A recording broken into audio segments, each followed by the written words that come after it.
खरातची वरात निघत असताना महाराष्ट्रातल्या बड्या नेत्यांनाही हे प्रकरण चांगलंच भोवणार असं दिसतंय। मंत्रिमंडळात पहिल्या क्रमांकावर असणाऱ्या मंत्र्यांपासून आमदार आणि महत्त्वाच्या नेत्यांपर्यंत अनेक जण या भोंदूबाबाची सेवा करून चांगलेच फसलेत असं दिसतंय। आधी या नेत्यांचे फोटो आणि व्हिडिओ बाहेर आलेले, पण आता तर त्यांचे कॉल डिटेल्सही बाहेर आलेत। त्यामुळे महाराष्ट्राच्या राजकारणात मोठा भूकंप चाललाय असं म्हणावं लागेल। या भोंदूबाबाला फोन करणाऱ्यांमध्ये अनेक बडे नावं आहेत, पण एक नाव हे सर्वांसाठी शॉकिंग आहे। कोणत्या नेत्यानं किती वेळा आणि खरातनं कुठल्या नेत्याला किती वेळा कॉल केलेत सगळं सांगते। पण त्याआधी अजूनही तुम्ही महाराष्ट्र टाइम्स ऑनलाईनच्या यूट्यूब चॅनलला सबस्क्राईब केलं नसेल तर लगेच सबस्क्राईब करा आणि फेसबुक पेजलाही फॉलो करा। भोंदू अशोक खरात आणि त्याचे कारनामे दिवसागणिक वाढतच चाललेत। जसजसे अशोक खरातच्या कारनाम्यांची संख्या वाढतेय तसतसं हे प्रकरण किती गंभीर होत चाललंय हे दिसतं। तसंच याची मुळं किती खोलवर रुजली आहेत हे सुद्धा समजून येतं। सर्वसामान्य तर जाऊ द्या, पण गडगंज श्रीमंत व्यक्तींना, अधिकाऱ्यांना तर यानं भुलवलंच, पण मंत्रिमंडळालाही यानं येड्यात काढलंय असं सोशल मीडियावर वगैरे सर्रास बोललं जातंय। दिग्गज नेते, मंत्री, नावाजलेले अधिकारी, पोलीस, डॉक्टर्स अशा भल्यांना भोंदूबाबानं भोंदूच ठरवलं। खरातचं प्रकरण वाटतं तेवढं सोपं नाहीये। याच्या मागे नक्की कुणा बड्या व्यक्तीचा हात होता का, या अनुषंगानंही तपास करण्याची मागणी केली जाते। आणि यासाठीचा सर्वात मोठा पुरावा म्हणजे अशोक खरातचा मोबाईल फोन। हाच फोन पोलिसांच्या हाती लागला असून त्याचा डेटाही समोर आलाय।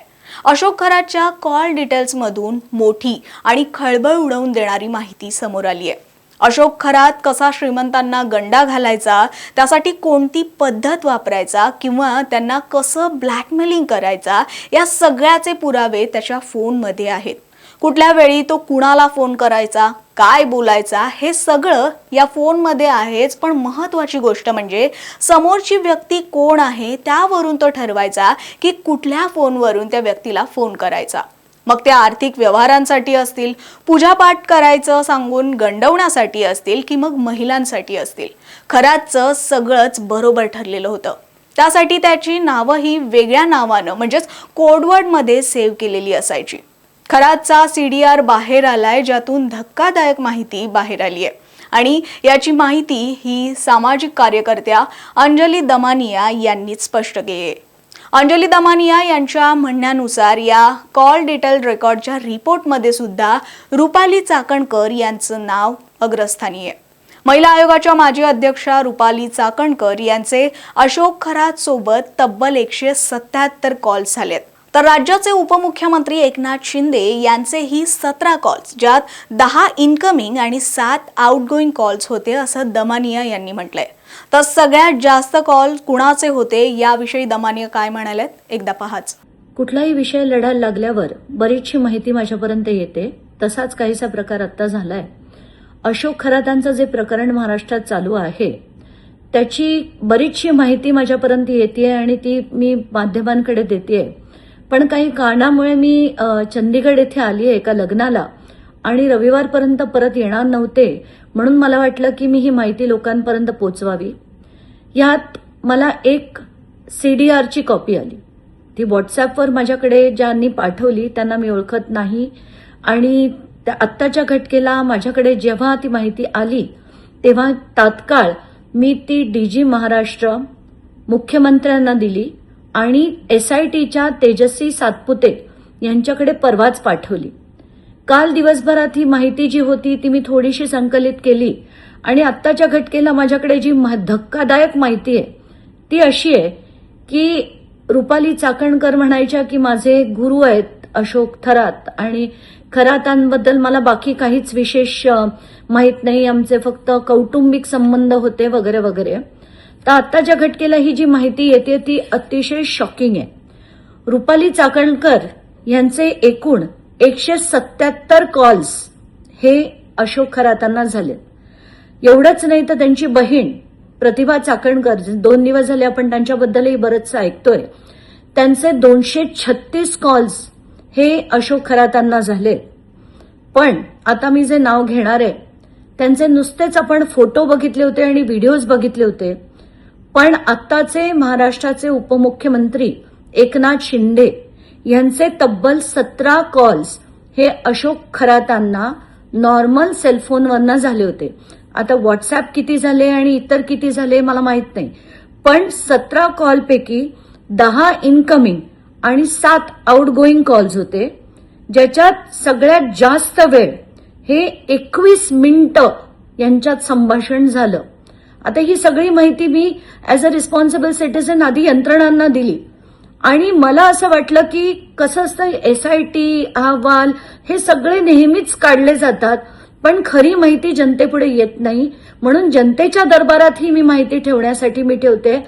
मला ह्याच्यात दुसरा माझा काहीही हेतू नाही. तर आत्ताच्या घटकेला जर महाराष्ट्राचे उपमुख्यमंत्री एकनाथ शिंदे हे जर अशा व्यक्तीला 17 त्यांचे कॉल झालेत, तर हे कशासाठी झालेत ह्याचं उत्तर एकनाथ शिंदेनी देणं गरजेचं आहे.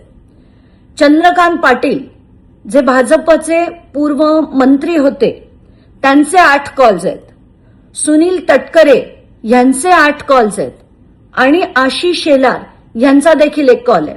आता हे मी नॉर्मल कॉल बद्दल बोलतेय, याच्यात व्हॉट्सअप कॉल्सचा काहीही उल्लेख नाहीये, कारण त्याची माहिती आपल्याला मिळू शकत नाही. तर हे नॉर्मल कॉल जर एवढे केले असतील तर व्हॉट्सअपही किती झाले असतील याची तर कल्पना पण करवत नाही.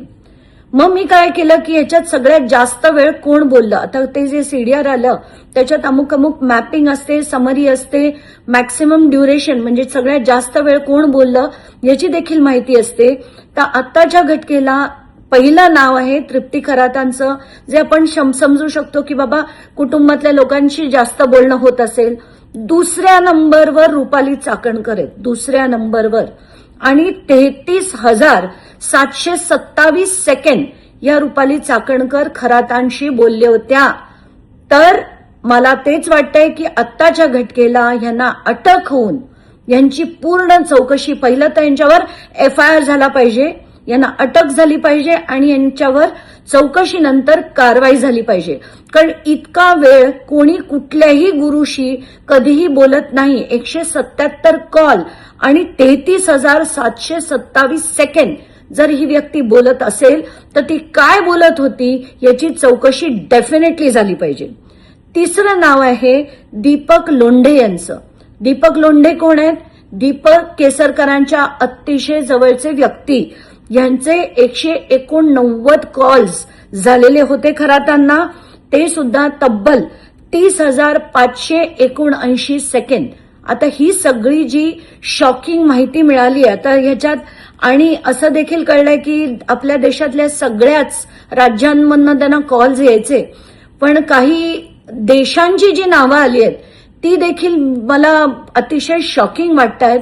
त्यांना कतारमधनं, UAE मधनं, ऑस्ट्रेलियामधनं, US व्हर्जिन आयलँड्समधनं, ओमानमधनं, क्रिसमस आयलँड म्हणजे ऑस्ट्रेलियामध्ये क्रिसमस आयलँड हा प्रकार आहे, तिथून सुद्धा यांना खरातांना फोन कॉल्स यायचे. ही सगळी माहिती मी SIT कडे देखील दिलेली आहे आणि याच्यावर पूर्ण चौकशी ही झाली पाहिजे. माझ्याकडे जी जी माहिती येईल ती मी आधी यंत्रणेंना देईन, त्याच्यावर तपास करण्याचे त्यांना विनंती करेन आणि सगळी माहिती लोकांच्या न्यायालयात येण्याची गरज आहे असं मला वाटतं आणि ते आणण्याचं काम मी नक्कीच करेन. अंजली दमानिया यांच्या या गौप्यस्फोटामुळे अनेकांच्या पायाखालची जमीन सरकली असू शकते. कारण समोर आलेल्या या माहितीनुसार जो तपास होईल त्यानुसार या नेत्यांचीही चौकशी होऊ शकते का, असा प्रश्न आता या निमित्तानं उपस्थित होतोय. या सगळ्यावर तुम्हाला काय वाटतं? अंजली दमानिया यांनी केलेल्या आरोपांनुसार या नेत्यांची सुद्धा चौकशी व्हावी का? तुमचं मत कमेंटमध्ये नक्की कळवा आणि अशाच व्हिडिओ पाहण्यासाठी महाराष्ट्र टाइम्स ऑनलाईनच्या YouTube चॅनलला सबस्क्राईब करा, फेसबुक पेजला लाईक आणि फॉलो करा.